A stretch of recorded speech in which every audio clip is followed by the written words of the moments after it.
उधर कथित Delhi excise policy घोटाला मामले में जमानत पर बाहर आए दिल्ली के सीएम अरविंद केजरीवाल ने जमकर केंद्र सरकार पर निशाना साधा। जनता को संबोधित करते हुए अरविंद केजरीवाल ने कहा कि उन्होंने मुख्यमंत्री पद छोड़ने का फैसला किया है। अरविंद केजरीवाल ने अपने करीबी सहयोगी मनीष सिसोदिया के अगले मुख्यमंत्री बनने की संभावना से भी इनकार किया। एक तरफ जहां आम आदमी पार्टी का कहना है कि केजरीवाल अपने दम पर पद छोड़ने के लिए साहसी है, वहीं उनके राजनीतिक प्रतिद्वंदी इस्तीफे की घोषणा को महज नाटक करार दे रहे हैं। 2 दिन के बाद, आज से 2 दिन के बाद मैं सीएम की कुर्सी से इस्तीफा देने जा रहा हूं।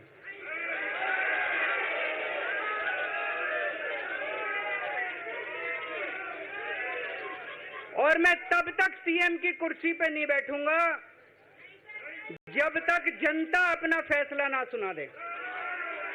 मैं जनता के बीच में जाऊंगा, गली गली में जाऊंगा, घर घर में जाऊंगा, और जब तक जनता अपना फैसला ना सुना दे कि केजरीवाल ईमानदार है, तब तक मैं सीएम की कुर्सी के ऊपर नहीं बैठूंगा।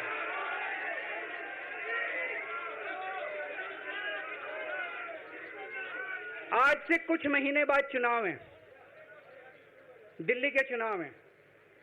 मैं जनता को निवेदन करना चाहता हूं, अपील करना चाहता हूं, अगर आपको लगता है केजरीवाल ईमानदार है, मेरे पक्ष में वोट दे देना। अगर आपको लगता है केजरीवाल गुनहगार है, मेरे को वोट मत देना। जब तक चुनाव नहीं होते तब तक मेरी जगह आम आदमी पार्टी से कोई और मुख्यमंत्री बनेगा। अगले 2-3 दिन के अंदर विधायक दल की मीटिंग होगी और विधायक दल की मीटिंग में अगले मुख्यमंत्री के नाम का तय किया जाएगा। मनीष जी का भी कहना है कि ये दिल्ली के उप मुख्यमंत्री और शिक्षा मंत्री और मंत्री का पद तभी संभालेंगे जब दिल्ली की जनता कहेगी कि मनीष सिसोदिया ईमानदार है। तो मैं और मनीष सिसोदिया, हम दोनों का फैसला आपके हाथ में है, जनता के हाथ में है। हम दोनों जनता की अदालत में जा रहे हैं, गली गली जाएंगे, जनता के बीच में जाएंगे। मैं पहले से ही बता रहा था,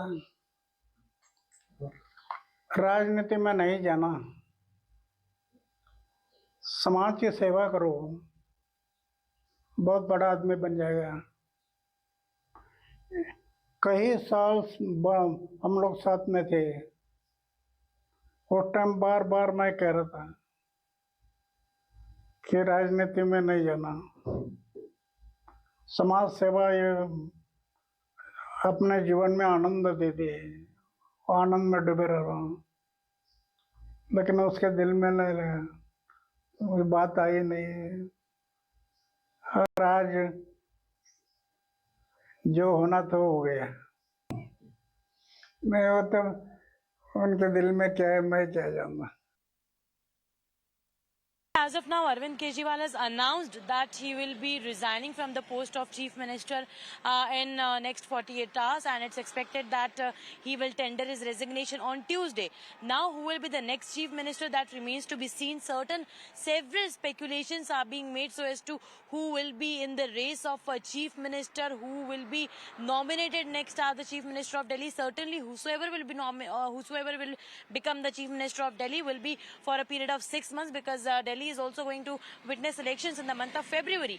But now what is going to be there next for Aam Aadmi Party is that back-to-back meetings will be held. MLAs will be called for the meetings. They will be told so as to what is the next strategy.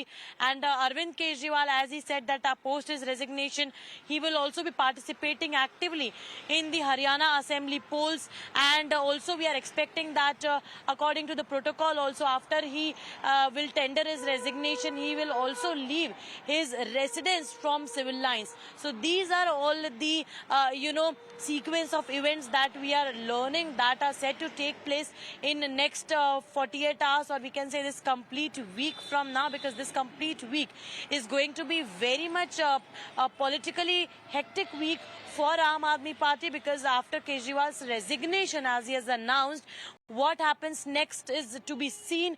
Who will be taking over, because this particular decision was taken by Arvind Kejriwal himself, is what our party sources told.